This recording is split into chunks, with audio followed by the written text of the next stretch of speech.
Right, folks, what do Keir Starmer, Rachel Reeves and the CEO of BlackRock, Larry Fink, all have in common? They've been in meetings together, and I don't mean polite handshakes at a business conference.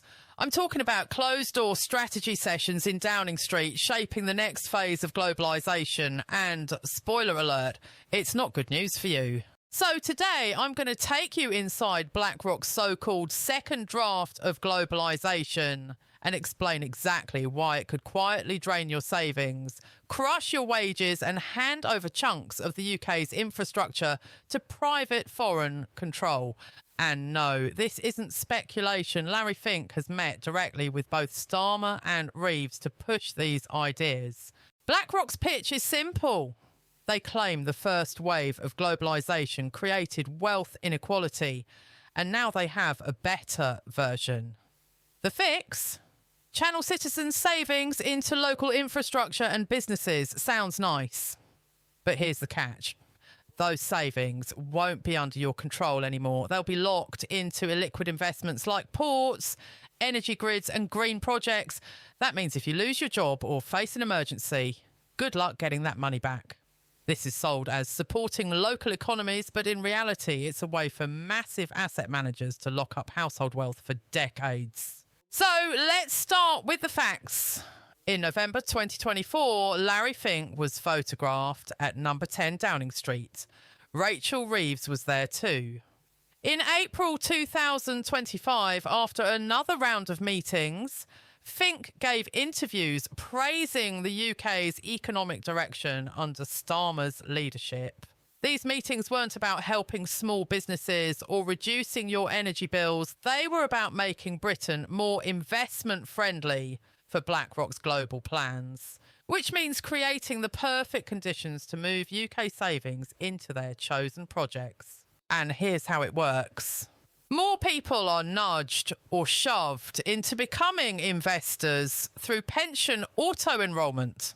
Once in, your money is managed by asset managers like BlackRock, and they decide where it goes.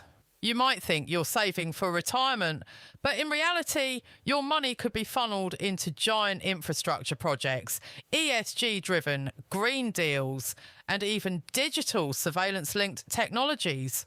All because these tick the UN's Sustainable Development Goals boxes. Under those SDGs and ESG rules, sustainable infrastructure isn't just wind farms or solar panels. It can include nationwide digital ID systems, facial recognition networks, and smart city surveillance grids.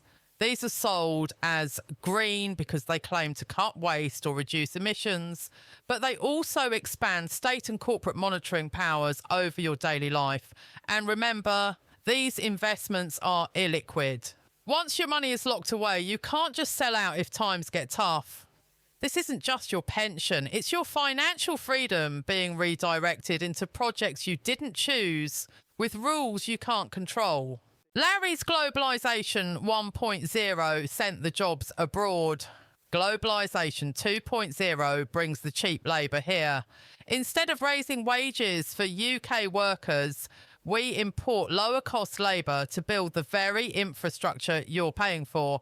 The result, wage suppression in sectors like construction, care and services, exactly where wages should be rising. At the same time, housing demand goes up, pushing rents higher and inflating service costs. You end up paying twice, once through your pension contributions and again in your cost of living. BlackRock isn't just managing investments, it's buying hard assets.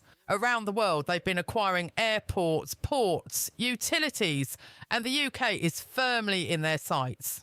When critical infrastructure is in private, often foreign hands, profit comes first. That means higher tolls, bigger bills, and less accountability. And when the owners are foreign, the profits don't circulate here. They leave the country entirely. And this isn't just about physical assets. The ESG agenda means your money could be tied up in ideological projects dressed up as sustainability. That includes Tony Blair's ideological beliefs of digital ID programs, biometric surveillance systems, and AI-powered monitoring in smart cities. These are branded as sustainable, because they claim to improve efficiency or reduce emissions. But in practice, they're about data collection, tracking and control.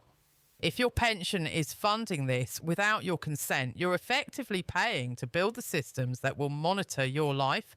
And once they're in place, you don't get a say in how they're used. So here's the hard truth.